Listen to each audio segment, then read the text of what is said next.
we've been acquaintances and friends for so long but I've never like picked your brain about. You've never done this shit about this. Like this is so interesting. Yeah.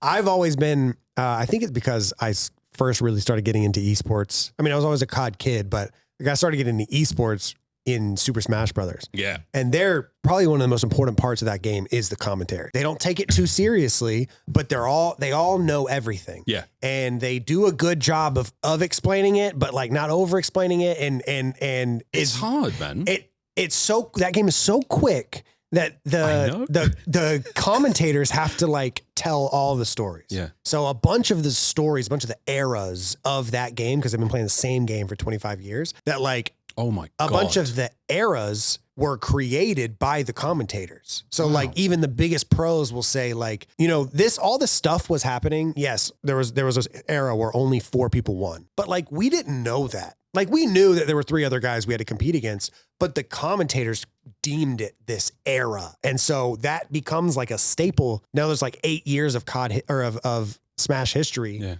that were created that have a name and they have like a legacy behind them because the commentators came up with it. You coined that phrase and exactly. That's so cool, man. And even the pros give their props. They're like, like the Tophs and the Bobby Scars of the world, like they created these eras that have become, so infamous. You've got me now wanting to talk. I mean, I've got Toph. We met at your event. Yes, yeah. We'll sit there and talk to each other now, but like, what's your game like? Because I mean, we swapped for that one match and like, we had our fun, but to really delve deep into like what makes the craft special for them, and again, the approach of different players and different casters and different games I think it is wildly different. Oh, because it's so much 100%. to tell. Dude, I cast Overwatch before the league came out. I cast a lot of Overwatch in Australia, and it wasn't called Contenders at the time. It had a different name, but it was just like it was the ESL Australia Pro Overwatch League or whatever. And it was great fun. But that game, man, I mean, anyone else to cast a hero shooter, I'm like, so you're telling me there are 10 dudes on the game at any time. Dude. Everyone's got their own strengths and weaknesses. Everyone's got their own hit points. Everyone's got their own abilities. Everyone's got their own interplay between each other and against their opponents.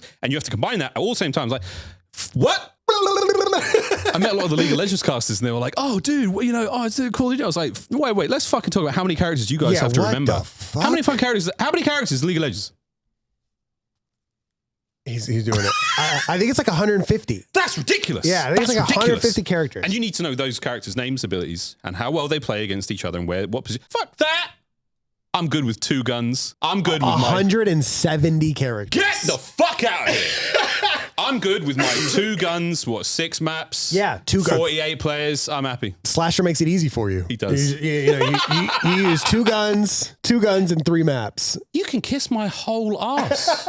I have a huge amount of love for the league. I have a huge ass. So you can kiss all of it. You can kiss all of it. No. I have a huge amount of respect and adoration for the league casters. Yeah, what the hell? They're all very cool. And the Counter-Strike guys, and I don't know any Dota casters yet, but there's still time. There's still time. But yeah, man, it's a cool. I think it's a cool craft, man. Because when people say like, you're an esports commentator, it's like, no. I'm really a codcaster. Okay. And that comes with its own thing. I'm like, yeah, you can throw me. I mean, now I'm a sort of jack of all trades and I'm a clown, so you can throw me whoever, but it's not the same. I went to League. I was part of the reveal team for when Valorant was announced and when the fighting game, which still hasn't come out and everything yet, but it was the 20-something anniversary or 10. It was the anniversary, some big anniversary event of League. I don't remember. It's all a blur now, but I got approval to do that in Australia. And at one point, I was with a great commentator, and he was like, "Mars, go for it." I was just the show host, and he was like, "Go for it, man." It's like, that's so awesome. He's like, "Just take it away," and I was like, "Little squirrel girl riding a dinosaur," and I just had fucking no idea. And this is before my event? Yeah. Oh, so you had I've done this. I've done this. I mean, I knew you had, but I've done fighting games. I've done, but that watching that happen, you just be like, okay, what's the most important thing here? Right. And I just I'm going to roll this hard. I'm going to go dumb. Of course. And I did. But the respect I've got for those people, especially again, Overwatch as well. And now Rivals. Yeah. That's a tough game to commentate because you have to pick the most important thing to tell the viewer at any given time.